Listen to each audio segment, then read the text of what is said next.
Good day, everyone. Today, I'd like to talk to you about the fundamentals of nanotechnology and the importance of size. Nanotechnology is a rapidly growing field that has the potential to revolutionize many industries, including medicine, electronics, and energy. But what exactly is nanotechnology, and why is size so important in this field? Nanotechnology involves the study and manipulation of matter at the nanoscale, which is typically defined as the scale of 1 to 100 nanometers. To put this in perspective, a nanometer is 1 billionth of a meter, or about 100,000 times smaller than the width of a human hair. At this scale, the properties of materials can be very different from their bulk counterparts, and this is where the magic of nanotechnology comes in. One of the key concepts in nanotechnology is the fact that size matters. This is because at the nanoscale, many physical and chemical properties of materials can change due to quantum effects, surface area effects, and other factors. For example, a material that is a good insulator at the bulk scale may become a conductor at the nanoscale due to the high surface area to volume ratio of the nanoparticles. Similarly, the color of a material may change as its size decreases, due to the interaction of light with the nanoparticles. Another important concept in nanotechnology is the idea of self-assembly. At the nanoscale, materials can spontaneously assemble into complex structures based on their inherent properties and interactions with each other. This can be used to create new materials with unique properties, such as self-healing materials, or to control the assembly of nanoparticles for use in electronics or other applications. So, why is nanotechnology important? Well, the unique properties of nanomaterials can be harnessed for a wide range of applications. In medicine, for example, nanoparticles can be used to deliver drugs directly to cancer cells, while avoiding healthy cells. In electronics, nanoscale transistors can be used to create faster and more efficient computer chips. And in energy, nanomaterials can be used to improve the efficiency of solar cells or to create more efficient batteries. Of course, with any new technology comes potential risks as well as benefits. Some concerns have been raised about the potential toxicity of certain nanomaterials, and the need for more research in this area is clear. However, with proper regulation and safety measures in place, the benefits of nanotechnology are likely to outweigh the risks. As I mentioned, nanotechnology is a rapidly growing field with tremendous potential for various applications. One critical aspect of nanotechnology is the synthesis of nanomaterials, which is the topic I would like to focus on in this speech. There are several chemical methods for synthesizing nanomaterials, and one of the most common is the sol-gel method. The sol-gel method involves the conversion of a liquid sol into a solid gel by chemical reactions. The sol is a stable liquid solution containing small nanoparticles, while the gel is a solid network of nanoparticles. This method is highly versatile, and it can be used to create a wide range of materials, including ceramics, glasses, and metals. Another popular method for synthesizing nanomaterials is the chemical vapor deposition, CVD, method. In this method, a precursor gas is heated and allowed to react with a substrate to produce nanoparticles. This method is often used to create thin films of nanomaterials, and it is commonly used in the semiconductor industry to create nanoscale electronics. One of the most exciting recent developments in the synthesis of nanomaterials is the use of biological methods, such as green synthesis. Green synthesis involves the use of biological agents, such as bacteria or plants, to synthesize nanoparticles. This method is environmentally friendly and can produce highly pure nanoparticles with unique properties. Regardless of the method used, the synthesis of nanomaterials requires careful attention to detail to achieve the desired properties. Factors such as the temperature, pressure, and concentration of reactants must be carefully controlled to produce nanoparticles with specific sizes and shapes. In addition, it is essential to consider the potential toxicity of the nanoparticles and to ensure that they are safe for use in various applications. As I mentioned earlier, nanomaterials have various applications in fields such as medicine, electronics, and energy. In this chapter, I would like to focus on a specific application of nanotechnology, which is nanoelectronics. Nanoelectronics involves the creation of electronic devices and circuits at the nanoscale, which is significantly smaller than traditional electronics. Nanoelectronics can provide many benefits, such as improved performance, reduced power consumption, and smaller device size. One of the most promising structures in nanoelectronics is nanotubes. Nanotubes are cylindrical structures made of a single layer of carbon atoms arranged in a hexagonal pattern. Nanotubes are incredibly strong and have excellent electrical and thermal conductivity, making them ideal for use in electronics. Carbon nanotubes can be used to create transistors, which are the building blocks of electronic circuits. Transistors are electronic switches that control the flow of electricity. Carbon nanotube transistors can be incredibly small, allowing for the creation of high-density electronic circuits. Additionally, carbon nanotubes can be used to create other electronic devices such as diodes, sensors, and LEDs. Another promising structure in nanoelectronics is nanowires. Nanowires are ultra-thin wires with diameters that range from a few nanometers to a few micrometers. Nanowires can be made of various materials, such as silicon, germanium, and gold, and they have unique electronic and optical properties. Nanowires can be used to create various electronic devices such as transistors, LEDs, and solar cells. One significant advantage of nanowires is their flexibility, which allows them to be used in flexible electronics, such as wearable devices. The fabrication of nanotubes and nanowires requires specialized techniques such as chemical vapor deposition, electrospinning, and template synthesis. These techniques can create precise structures with specific sizes and shapes. However, the development of nanoelectronics also presents various challenges, such as the high cost of production and the difficulty of integrating nanoscale devices into traditional electronic circuits. Additionally, there are concerns about the potential toxicity of nanomaterials and their impact on human health and the environment. Despite these challenges, the potential benefits of nanoelectronics are significant. Nanotube and nanowire-based electronic devices can lead to significant improvements in electronics, such as increased processing power and energy efficiency. Thank you for listening to my previous speeches on the fundamentals of nanotechnology, the synthesis of nanomaterials, and nanoelectronics. In this speech, I would like to focus on the applications of nanotechnology in medicine. Nanotechnology has the potential to revolutionize medicine by enabling the development of new diagnostic and therapeutic tools. The unique properties of nanomaterials, such as their small size, large surface area, and ability to interact with biological molecules, make them ideal for use in medicine. One of the most promising areas of nanomedicine is the development of nanoscale drug delivery systems. Traditional drug delivery systems can have limited efficacy and undesirable side effects. Nanoscale drug delivery systems can improve drug efficacy by targeting specific cells or tissues, reducing the required dosage and minimizing side effects. Nanoparticles can be used to deliver drugs to cancer cells selectively. One example of such a system is the use of liposomes, which are small vesicles made of lipid bilayers. Liposomes can be functionalized with targeting moieties, such as antibodies or peptides, to bind specifically to cancer cells. Liposomes can also be loaded with chemotherapy drugs and released selectively to cancer cells, reducing the required dosage and minimizing the side effects. Nanoparticles can also be used to deliver gene therapy. Gene therapy involves the delivery of genetic material to cells to treat or prevent diseases caused by genetic mutations.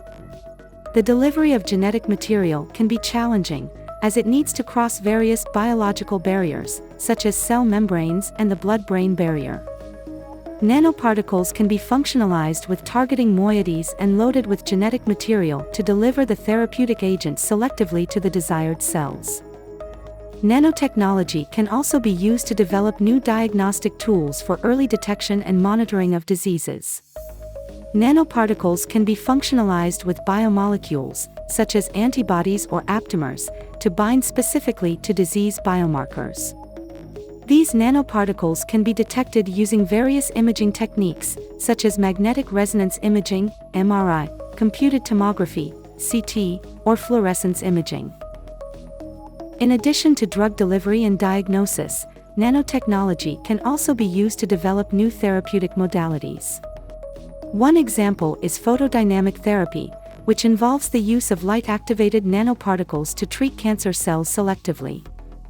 The nanoparticles can be functionalized with photosensitizers, which are molecules that absorb light and generate reactive oxygen species, leading to cancer cell death. Nanotechnology can also be used to develop new materials for tissue engineering and regenerative medicine. Nanomaterials can be used to mimic the extracellular matrix, which is a complex network of proteins and sugars that provide structural support and biochemical signals to cells. These materials can be functionalized with bioactive molecules to promote cell adhesion, proliferation, and differentiation, leading to tissue regeneration. The development of nanomedicine also presents various challenges, such as the potential toxicity of nanomaterials, the difficulty of scaling up production, and regulatory issues. The potential toxicity of nanomaterials is a significant concern, as their small size can allow them to penetrate cells and tissues and interact with biological molecules, leading to adverse effects. Despite these challenges, the potential benefits of nanomedicine are significant. Nanotechnology can enable the development of new diagnostic and therapeutic tools, leading to improved patient outcomes and quality of life. Now I want to talk about the role of nanotechnology in energy production. One of the most promising areas of nanotechnology in energy production is in the development of solar cells. Solar cells, which convert sunlight into electricity, have traditionally been made from silicon-based materials. However, these materials are expensive and difficult to manufacture at large scales. Nanomaterials, such as quantum dots and nanowires, offer a potential solution to these challenges. Quantum dots are nanoscale crystals that can absorb light and convert it into electricity. Because of their small size, quantum dots can be tuned to absorb light at specific wavelengths, making them ideal for use in solar cells. Additionally, they can be easily synthesized and processed, making them a potentially cheaper alternative to silicon-based solar cells. Nanowires, on the other hand, are tiny wires made from materials such as silicon, gallium arsenide, or zinc oxide. Because of their small size, nanowires have a large surface area to volume ratio, which allows them to absorb more light than traditional solar cells. Additionally, nanowires can be arranged in arrays to improve light absorption and energy conversion. Another area of energy production that nanotechnology has the potential to revolutionize is in the development of energy storage systems. The increasing use of renewable energy sources such as wind and solar power has highlighted the need for efficient energy storage systems. Nanomaterials such as graphene and carbon nanotubes have the potential to significantly improve the performance of energy storage systems. Graphene is a two-dimensional material made from carbon atoms arranged in a hexagonal lattice. Because of its unique electronic and mechanical properties, graphene has the potential to improve the performance of batteries and supercapacitors. For example, graphene can be used as a conductive additive in lithium-ion batteries, improving their energy density and charging rates. Carbon nanotubes, on the other hand, are cylindrical tubes made from carbon atoms. Because of their high surface area and conductivity, carbon nanotubes have the potential to significantly improve the performance of supercapacitors. Supercapacitors are energy storage devices that can charge and discharge quickly, making them ideal for use in electric vehicles and other applications. Nanotechnology also has the potential to improve the efficiency of traditional energy production methods, such as fossil fuels. For example, nanomaterials can be used to improve the performance of catalysts used in fuel cells. Fuel cells are devices that convert the chemical energy of a fuel, such as hydrogen or natural gas, into electricity. Nanomaterials such as platinum nanoparticles can be used as catalysts in fuel cells, improving their efficiency and reducing their cost. In addition to energy production, nanotechnology can also play a significant role in energy conservation. Nanomaterials such as aerogels and nanocoatings can be used to improve the insulation of buildings and reduce energy consumption. Aerogels are ultra-lightweight materials made from nanoscale particles that have been dried to remove their liquid content. Because of their high porosity and low thermal conductivity, aerogels have the potential to significantly improve the insulation of buildings, reducing heating and cooling costs. Nanocoatings, on the other hand, are thin films made from nanoscale particles that can be applied to various surfaces. Nanocoatings can be used to improve the energy efficiency of windows by reducing the amount of heat that passes through them. They can also be used to improve the efficiency of solar. As we continue to explore the diverse applications of nanotechnology, another promising area to discuss is the use of nanotechnology in the field of food safety and security. The world population is expected to reach over 9 billion by 2050, and with this increase comes a growing demand for food production. However, with the current methods of food production, there is a risk of contamination, spoilage, and other issues that can lead to foodborne illnesses. Nanotechnology offers a potential solution to these challenges. One of the key applications of nanotechnology in food safety is in the development of sensors that can detect harmful pathogens and contaminants. Nanosensors can be designed to detect specific contaminants at very low levels, making them highly sensitive and accurate. These sensors can be used to detect pathogens such as Salmonella, E. coli, and Listeria, which are responsible for many cases of foodborne illness. Nanotechnology can also be used to develop new packaging materials that can extend the shelf life of food products. One example of this is the use of nano-sized clay particles in packaging films. These particles can create a barrier that prevents oxygen from entering the packaging, which can reduce spoilage and extend the shelf life of food products. Another application of nanotechnology in food safety is in the development of antimicrobial coatings for food contact surfaces. These coatings can be applied to surfaces such as cutting boards and countertops, and can prevent the growth of harmful bacteria such as E. coli and Salmonella. In addition to these direct applications, nanotechnology can also be used to improve the efficiency of food production. For example, nanoscale materials can be used to enhance the delivery of nutrients to crops, which can increase their growth and yield. Nanoparticles can also be used to improve the efficiency of irrigation systems, reducing water waste and increasing crop yield. However, it is important to note that the use of nanotechnology in the food industry also raises some concerns. One of the main concerns is the potential for nanomaterials to migrate from packaging materials into food products, which could pose health risks.